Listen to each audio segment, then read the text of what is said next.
करायला साधे सोपे असे चमचमीत वांग्याचं भरीत. तर वांगं आतून पटकन शिजावं यासाठी काय करायचं आणि त्याचं टलपर देखील भाजल्यानंतर अगदी पटकन निघावं म्हणून देखील काय करायचं यासाठी एक मी स्टेप सांगितलेले किंवा एक ट्रिक सांगितलेले. त्यामुळे व्हिडिओ शेवटपर्यंत नक्की बघा आणि व्हिडिओ थोडा जरी आवडला आणि चॅनलवर जर नवीन असाल तर चॅनलला नक्की सबस्क्राईब करा आणि शेजारचे बेल आयकॉन देखील प्रेस करा, कारण ज्यावेळी मी व्हिडिओ अपलोड करेन त्यावेळी तुम्हाला पहिली नोटिफिकेशन मिळेल. त्यामुळे अशा सिंपल रेसिपी बघण्यासाठी चॅनलला नक्की सबस्क्राईब करा. चला तर मग रेसिपीला सुरुवात करूया. सुरुवातीला इथं मी 2 वांगी घेतलेले आहेत. आता सुरुवातीला देठाजवळची वांग्याची साल आपल्याला सुरुवातीला काढून घ्यायची आहे. दोन्ही साली काढून घेतल्यानंतर आता वांगं आपलं पटकन शिजावं आणि याचं टलपर देखील निघावं यासाठी वांग्याला थोडंसं अगदी तेल लावून घ्यायचं.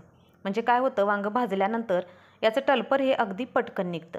दोन्ही वांग्याला थोडं थोडं आपल्याला तेल लावून सगळीकडे वांग्याला हे तेल हाताने असं पसरून घ्यायचं. म्हणजे पटकन भाजल्यानंतर टलपर आपलं अगदी व्यवस्थित हे टलपर निघतं.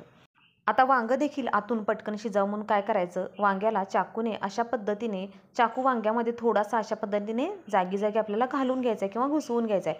यामुळे काय होतं की पटकन वांगं आतून देखील आपलं शिजतं आणि वरून देखील आपलं चांगलं वांगं शिजतं. आता दोन्ही वांग्याला मी असं छेद करून घेतलेलं आहे आणि त्यानंतर हे वांगं आपल्याला गॅसवर भाजायला ठेवायचं आहे. अशा पद्धतीने मी एक जाळी ठेवलेली आहे आणि त्याच्यावरती 2 वांगी मी भाजायला ठेवलेले आहेत.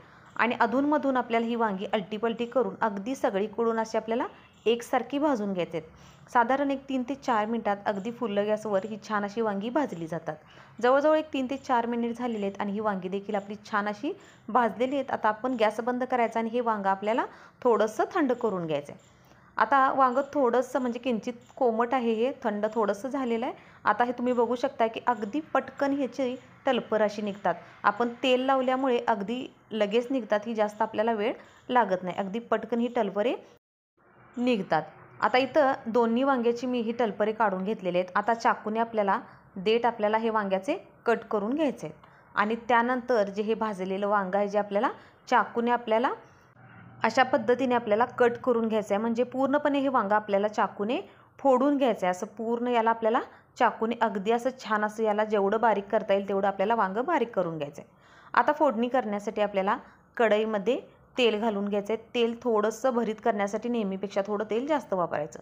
तेल गरम झालं की यामध्ये एक अर्धा चमचा जिरे आणि इथं मी मोठा 1 कांदा वापरलेला आहे आणि सुरुवातीला मी अर्धा चमचा इथं मीठ वापरलेलं आहे. आणि त्यानंतर आपल्याला हा कांदा थोडासा भाजून घ्यायचा आहे. आता याच्यासोबतच आपल्याला थोडासा हिंग देखील घालून घ्यायचा आहे आणि त्यानंतर कांदा थोडा ब्राऊन होईपर्यंत आपल्याला भाजून घ्यायचा आहे. भरीत करताना कांदा नेहमी थोडासा जास्त वापरायचा आणि तेल देखील थोडं नेहमीपेक्षा जास्त वापरून घ्यायचं.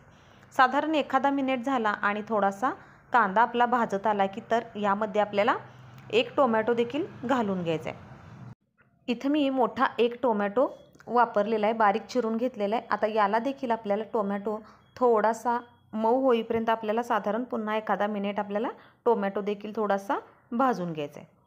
आता त्यानंतर याच्यासोबतच एक 5 ते 6 लसणाच्या पाकळ्या मी बारीक करून घेतलेल्या आहेत, त्या देखील आपल्याला यासोबतच घालायच्या आहेत आणि त्याला देखील पुन्हा एखादा मिनिट आपल्याला छान असं भाजून घ्यायचं आहे. लसणामुळे आपल्या वांग्याच्या भरताला खूप छान अशी टेस्ट येते. त्यामुळे लसूण तुम्ही नक्की वापरा आणि वापरत कधी नसाल तर नक्की वापरून बघा. आता फोडणीमध्येच आपल्याला थोडीशी कोथिंबीर देखील घालून घ्यायची. यामुळे भरीत अगदी चवीला खूप छान होतं. त्यामुळे फोडणीमध्ये थोडीशी आपल्याला कोथिंबीर घालायची आहे.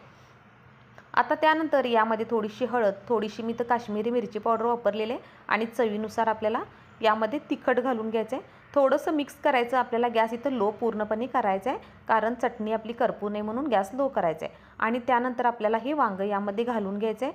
वरून देखील आपल्याला थोडीशी कोथिंबीर घालायची आहे आणि पुन्हा याला एखादं मिनिट आपल्याला छान असं मिक्स करायचं आहे.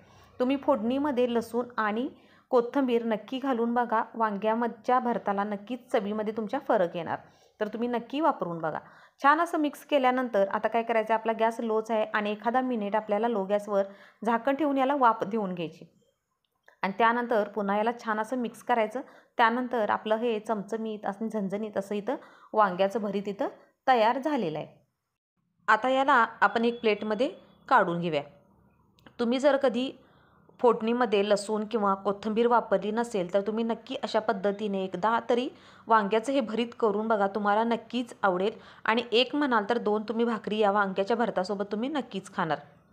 तर अशा पद्धतीने आपलं हे चमचमीत आणि झणझणीत असं पटकन वांग्याचं भरीत इथं तयार झालेलं आहे. तर व्हिडिओ कसा वाटला हे कमेंट करून सांगा आणि व्हिडिओ आवडला तर चॅनेलला नक्की लाईक, शेअर आणि सबस्क्राईब नक्की करा.